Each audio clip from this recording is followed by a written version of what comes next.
시간입니다. 오늘은 한국인이 가장 사랑하는 단편소설 중에 하나입니다.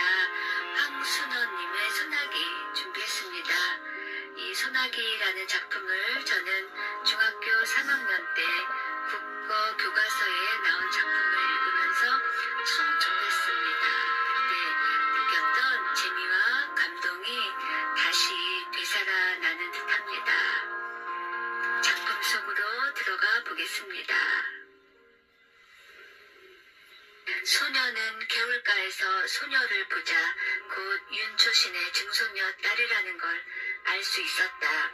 소녀는 개울에다 손을 잠그고 물 장난을 하고 있는 것이다. 서울서는 이런 개울물을 보지 못하기나 한 듯이 벌써 며칠째 소녀는 학교서 돌아오는 길에 물장난이었다. 그런데 어제까지는 개울 기슭에서 하더니 오늘은 징검다리 한가운데 앉아서 하고 있다. 소녀는 개울뚝에 앉아버렸다. 소녀가 비키기를 기다리자는 것이다. 유행 지나가는 사람이 있어 소녀가 길을 비켜주었다. 다음 날은 좀 늦게 개울가로 나왔다. 이날은 소녀가 징검다리 한가운데 앉아 세수를 하고 있었다. 분홍 스웨터 소매를 걷어올린 팔과 목덜미가 마냥 휘었다. 한참 세수를 하고 나더니 이번에는 물속을 빤히 들여다본다. 얼굴이라도 비추어보는 것이리라 갑자기 물을 움켜낸다. 고기 새끼라도 지나가는 듯. 소년이 개울뚝에 앉아있는 걸 아는지 모르는지 그냥 날쌔게 물만 움켜낸다. 그러나 번번이 허탕이다. 그대로 재미있는 양 자꾸 물만 움킨다. 어제처럼 개울을 건너는 사람이 있어야 길을 비킬 모양이다. 그러다가 소녀가 물속에서 무엇을 하나 집어낸다. 하얀 조약돌이었다. 그러고는 훌 일어나 팔짝팔짝 징검다리를 뛰어 건너간다. 다 건너가더니 획 이리로 돌아서며 이 바보! 조약돌이 날아왔다. 소녀는 저도 모르게 벌떡 일어섰다. 단발머리를 나풀거리며 소녀가 막 달린다. 갈밭 사이길로 들어섰다. 뒤에는 청량한 가을 햇살 아래 빛나는 갈꽃분. 이제 저쯤 갈밭머리로 소녀가 나타나리라. 꽤 오랜 시간이 지났다고 생각했다. 그런데도 소녀는 나타나지 않는다. 발돋움을 했다. 그러고도 상당한 시간이 지났다고 생각됐다. 저쪽 갈밭머리에 갈꽃이 한 움큼 움직였다. 소녀가 갈꽃을 안고 있었다. 그리고 이제는 천천한 걸음이었다. 유난히 맑은 가을 햇살이 소녀의 갈꽃머리에서 반짝거렸다. 소녀 아닌 갈꽃이 들길을 걸어가는 것만 같았다. 소녀는 이 갈꽃이 아주 베지 않게 되기까지 그대로 서 있었다. 문득 소녀가 던진 조약돌을 내려다 보았다. 물기가 거쳐 있었다. 소녀는 조약돌을 집어 주머니에 넣었다. 다음 날부터 좀 더 늦게 개울가로 나왔다. 소녀의 그림자가 배지 않았다. 다행이었다. 그러나 이상한 일이었다. 소녀의 그림자가 배지 않는 날이 계속될수록 소년의 가슴 한 구석에는 어딘가 허전함이 자리 잡는 것이었다. 주머니 속 조약돌을 주무르는 버릇이 생겼다. 그러한 어떤 날 소녀는 전에 소녀가 앉아 물장난을 하던 징검다리 한가운데에 앉아 보았다. 물속에 손을 잠갔다. 세수를 하였다. 물속을 들여다 보았다. 검게 탄 얼굴이 그대로 비치었다. 싫었다. 소녀는 두 손으로 물속의 얼굴을 움키었다. 몇 번이고 움키었다. 그러다가 깜짝 놀라 일어나고 말았다. 소녀가 이리 건너오고 있지 않느냐. 숨어서 내 하는 꼴을 엿보고 있었구나. 소녀는 달리기 시작했다. 디딤돌을 헛짚었다. 한 발이 물속에 빠졌다. 더 달렸다. 몸을 가릴 데가 있어줬으면 좋겠다. 이쪽 길에는 갈밭도 없다. 메밀밭이다. 전에 없이 메밀꽃내가 짜릿하니 코를 찌른다고 생각됐다. 미간이 아찔했다. 찝찝한 액체가 입술에 흘러들었다. 코피였다. 소녀는 한 손으로 코피를 훔쳐내면서 그냥 달렸다. 어디선가 바보 바보 하는 소리가 자꾸만 뒤따라오는 것 같았다. 토요일이었다. 개울가에 이르니 며칠째 보이지 않던 소녀가 건너편가에 앉아 물장난을 하고 있었다. 모르는 채 징검다리를 건너기 시작했다. 얼마 전에 소녀 앞에서 한 번 실수를 했을 뿐 여태 큰 길 가듯이 건너던 징검다리를 오늘은 조심성스럽게 건넌다. 예, 못 들은 채 했다. 툭 위로 올라섰다. 예, 이게 무슨 쪽이지? 자기도 모르게 돌아섰다. 소녀의 맑고 검은 눈과 마주쳤다. 얼른 소녀의 손바닥으로 눈을 떨구었다. 비단 쪽에. 이름도 참 곱다. 갈림길에 왔다. 여기서 소녀는 아래편으로 한 3마장쯤, 소녀는 우대로 한 10리 가까이 길을 가야 한다. 소녀가 걸음을 멈추며 너 저 산 너머에 가본 일 있니?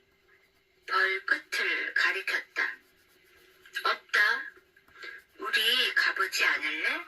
시골 오니까 혼자서 심심해 못 견디겠다. 저래봬도 멀다. 멀면 얼마나 멀갔게? 서울 있을 땐 아주 먼 데까지 소풍 갔었다. 소녀의 눈이 금세 바보 바보 할 것만 같았다. 눈 사이길로 들어섰다. 벼 가을거지 하는 곁을 지났다. 허수아비가 서 있었다. 소년이 새끼줄을 흔들었다. 참새가 몇 마리 날아간다. 참 오늘은 일찍 집으로 돌아가 턴돈에 참새를 봐야 할 걸 하는 생각이 든다. 아 재밌다. 소녀가 허수아비 줄을 잡더니 흔들어댄다. 허수아비가 대고 우쭐거리며 춤을 춘다. 소녀의 왼쪽 볼에 살포시 보조개가 패었다. 저만치 허수아비가 또 서있다. 소녀가 그리로 달려간다. 그 뒤를 소년도 달렸다. 오늘 같은 날은 일찌감치 집으로 돌아가 집안일을 도와야 한다는 생각을 잊어버리기라도 하려는 듯이 소녀의 곁을 스쳐 그냥 달린다. 메뚜기가 따끔따끔 얼굴에 와 부딪힌다. 쪽빛으로 한껏 갠 가을 하늘이 소년의 눈앞에서 맴을 돈다. 어지럽다. 저놈의 독수리, 저놈의 독수리, 저놈의 독수리가 맴을 돌고 있기 때문이다.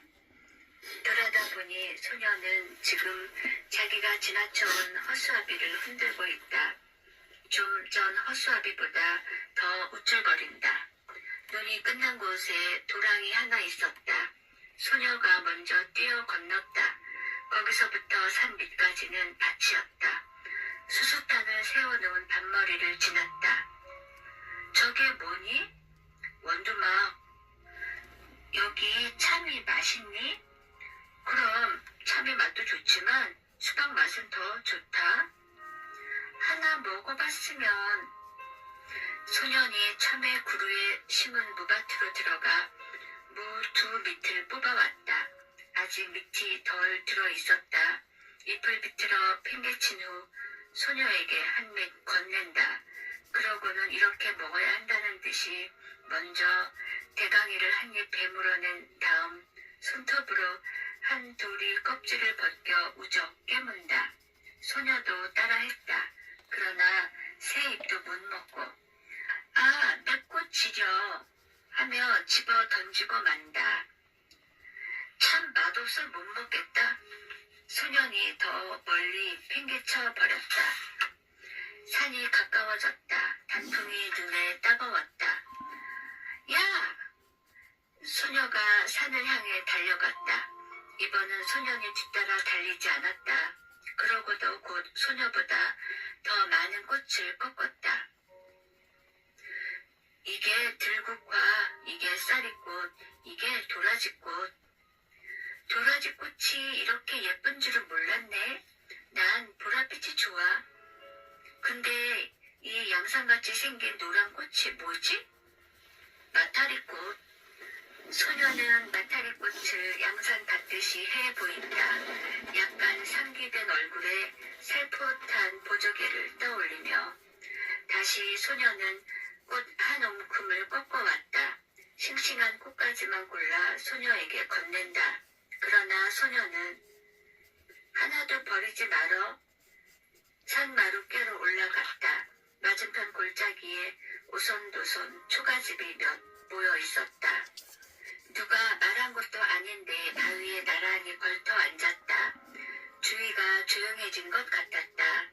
따가운 가을 햇살만이 말라가는 풀 냄새를 퍼뜨리고 있었다. 저건 또 무슨 꽃이지?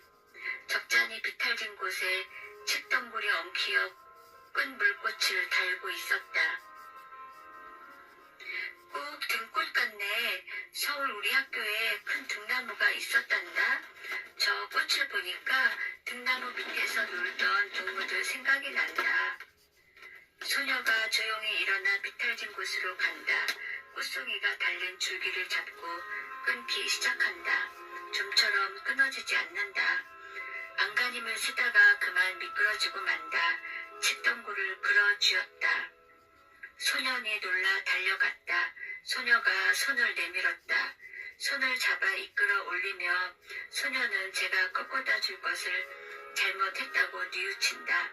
소녀의 오른쪽 무릎에 핏방울이 내맺혔다. 소녀는 저도 모르게 생채기에 입술을 가져다 대고 빨기 시작했다. 그러다가 무슨 생각을 했는지 획 일어나 저쪽으로 달려간다. 좀 만에 숨이 차 돌아온 소녀는 이걸 바르면 낫는다. 송진을 생채기에다 문질러 바르고는 그 다음으로 칡덩굴 있는 대로 내려가 꽃 달린 줄기를 이빨로 끊어 가지고 올라온다. 그러고는 저기 송아지가 있다. 그리 가보자. 누렁 송아지였다. 아직 콧돌에도 꿰지 않았다. 소년이 고삐를 바투 잡아주고 등을 긁어주는 척 후딱 올라탔다. 송아지가 꽁충거리며 돌아간다. 소녀의 흰 얼굴이 분홍 스웨터가 남색 스커트가 안고 있는 꽃과 함께 범벅이 된다. 모두가 하나의 큰 꽃 묶음 같다. 어지럽다. 그러나 내리지 않으리라. 자랑스러웠다. 이것만은 소녀가 흉내내지 못할 자기 혼자만이 할 수 있는 일인 것이다. 너희 이에서 뭐들 하느냐? 농부 하나가 억새풀 사이로 올라왔다. 송아지 등에서 뛰어내렸다. 어린 송아지를 타서 허리가 상하면 어쩌느냐고 꾸지람을 들을 것만 같다. 그런데 나룻이 긴 농부는 소녀 편을 한번 훑어보고는 그저 송아지 고삐를 풀어내면서 어서들 집으로 가거라. 소나기가 올라. 참 먹장구름 한 장이 머리 위에 와 있다. 갑자기 사면이 소란스러워진 것 같다. 바람이 우수수 소리를 내며 지나간다. 삽시간에 주위가 보랏빛으로 변했다. 산을 내려오는데 떡갈나무 잎에서 빗방울 듣는 소리가 난다. 굵은 빗방울이었다. 목덜미가 선듯선듯했다. 그러자 대번에 눈앞을 가로막는 빗줄기, 비 안개 속에 원두막이 보였다. 그리로 가 비를 그을 수밖에. 그러나 원두막은 기둥이 기울고 지붕도 갈래갈래 찢어져 있었다. 그런대로 비가 덜 새는 곳을 가려 소녀를 들어서게 했다. 소녀는 입술이 파랗게 질려 있었다. 어깨를 자꾸 떨었다. 무명 겹 저고리를 벗어 소녀의 어깨를 감싸주었다. 소녀는 비에 젖은 눈을 들어 한번 쳐다보았을 뿐 소년이 하는 대로 잠자코 있었다.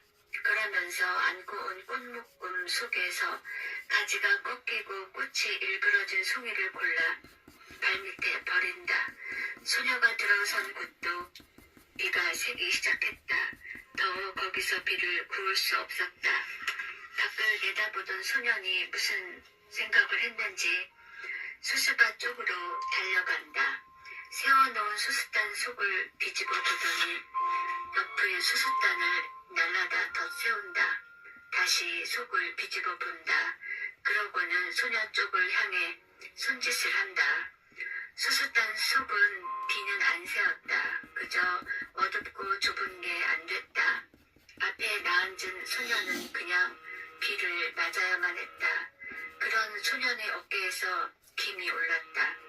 소녀가 속삭이듯이 이리 들어와 앉으라고 했다. 괜찮다고 했다. 소녀가 다시 들어와 앉으라고 했다. 할 수 없이 뒷걸음질을 쳤다. 그 바람에 소녀가 안고 있는 꽃묶음이 우그러들었다. 그러나 소녀는 상관없다고 생각했다. 비에 젖은 소년의 몸 내음새가 확 코에 끼얹혀졌다. 그러나 고개를 돌리지 않았다. 도리어 소년의 몸 기운으로 해서 떨리던 몸이 저기 누그러지는 느낌이었다. 소란하던 수수잎 소리가 뚝 그쳤다. 밖이 멀게졌다. 수수탄 속을 벗어나왔다. 멀지 않은 앞쪽에 햇빛이 눈부시게 내리붙고 있었다. 도랑 있는 곳까지 와보니 엄청나게 물이 불어있었다. 빛마저 제법 붉은 흙탕물이었다. 뛰어 건널 수가 없었다. 소년이 등을 돌려댔다. 소녀가 순순히 엎였다. 걷어올린 소년의 잠방이까지 물이 올라왔다. 소녀는 어머나 소리를 지르며 소년의 목을 끌어안았다. 개울가에 다다르기 전에 가을 하늘은 언제 그랬는가 싶게 구름 한 점 없이 쪽빛으로 개어 있었다. 그 다음 날은 소녀의 모양이 되지 않았다. 다음 날도 매일같이 개울가로 달려와 봐도 되지 않았다. 학교에서 쉬는 시간에 운동장을 살피기도 했다. 남몰래 5학년 여자반을 엿보기도 했다. 그러나 되지 않았다. 그날도 소녀는 주머니 속 흰 조약돌만 만지작거리며 개울가로 나왔다. 그랬더니 이쪽 개울뚝에 소녀가 앉아있는 게 아닌가. 소녀는 가슴부터 두근거렸다. 그동안 알았다. 바라보게 소녀의 얼굴이 해쓱해져 있었다. 그날 소나기 맞은 것 때문에 소녀가 가만히 고개를 끄덕였다. 이제 다 나았냐? 아직도. 그럼 누워 있어야지. 너무 갑갑해서 나왔다. 그날 참 재밌었어. 근데 그날 어디서 이런 물이 들었는지 잘 지지 않는다. 소녀가 분홍 스웨터 앞자락을 내려다본다. 거기에 검붉은 진흙물 같은 게 들어있었다. 소녀가 가만히 보조개를 떠올리며 이게 무슨 물 같니? 소녀는 스웨터 앞자락만 내려다보고 있었다. 네, 생각해냈다. 그날 도랑 건널 때 네게 엎인 일 있지? 그때 네 등에서 옮은 물이다. 소녀는 얼굴이 확 달아오름을 느꼈다. 갈림길에서 소녀는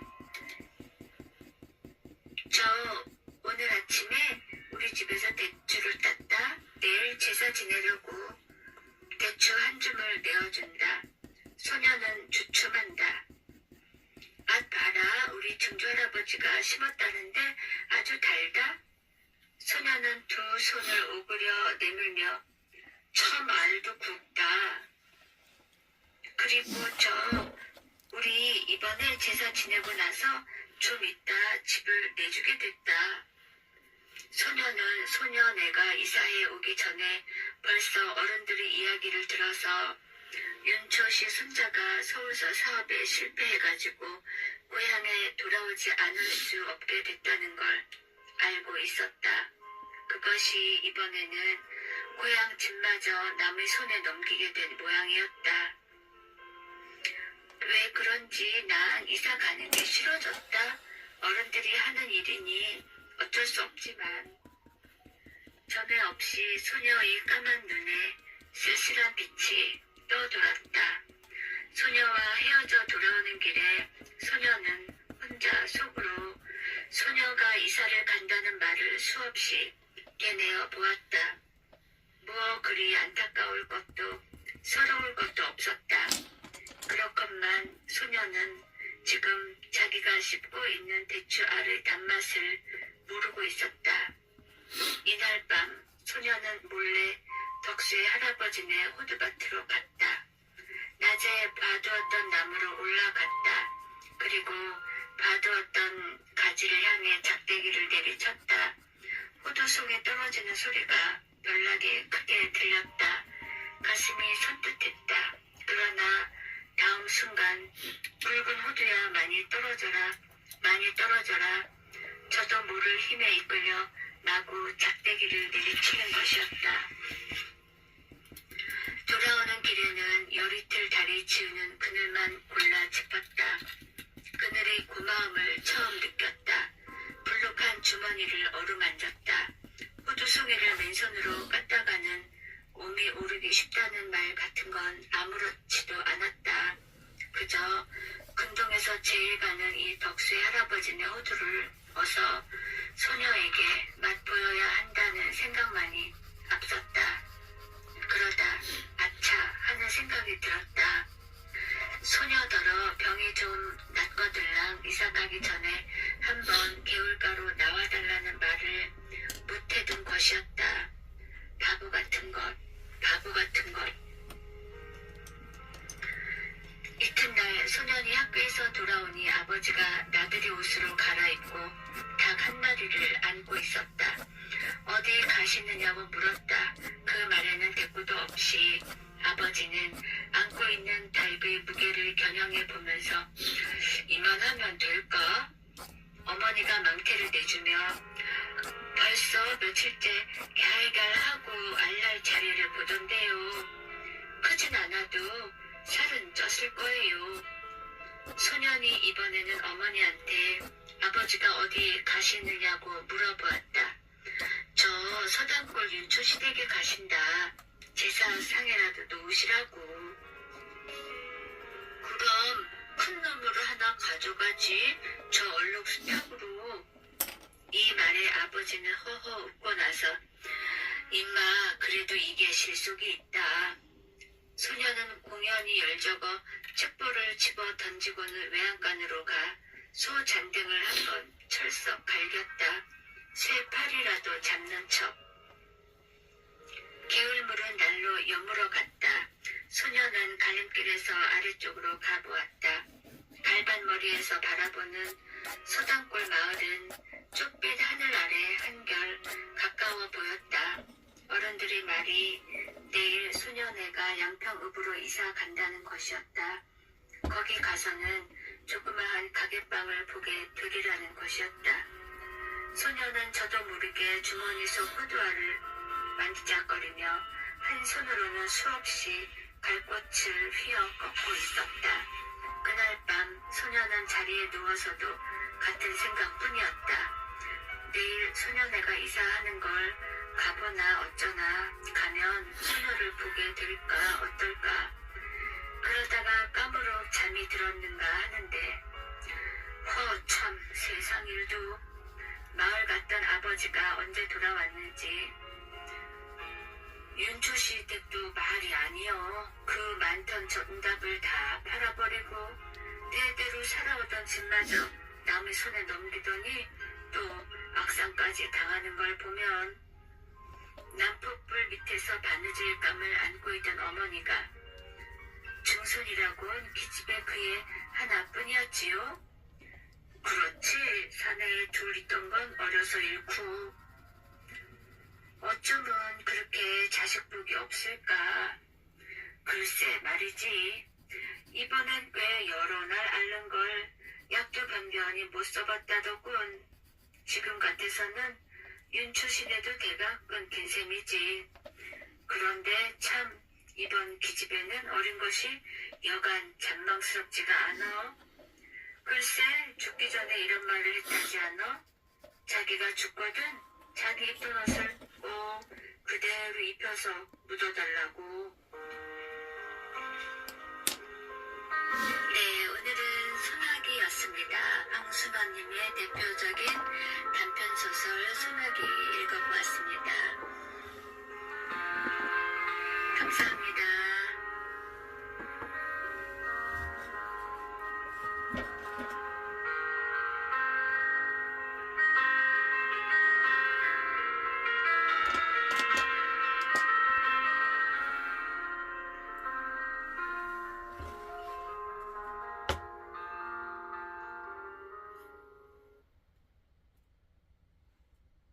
그대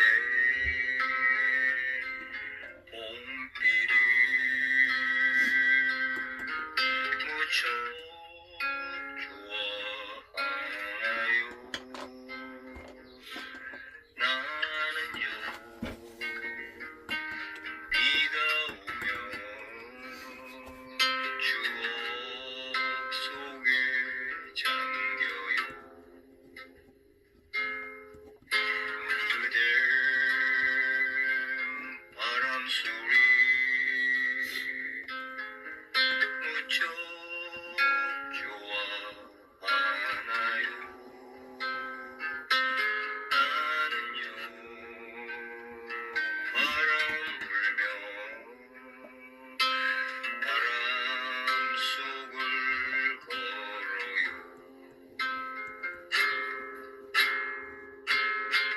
외로운 내 가슴에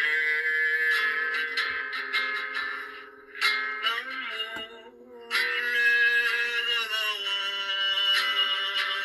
사랑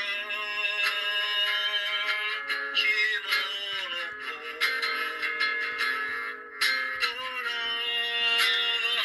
그 사람을 나는요 정말 미워하지 않아요. 그대 낙엽지면 무슨 생각하나요? 나는요 둘이 걷던 숲밭길을 홀로 걸어요.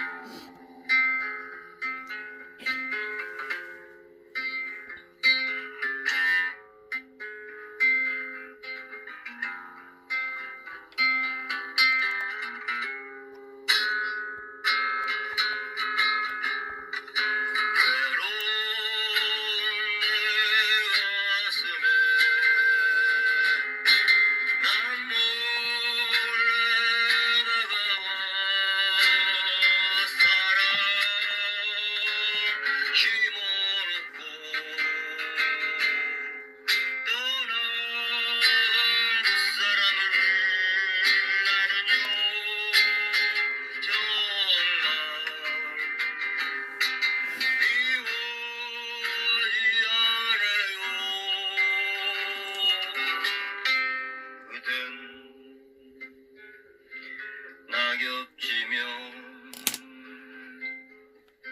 무슨 생각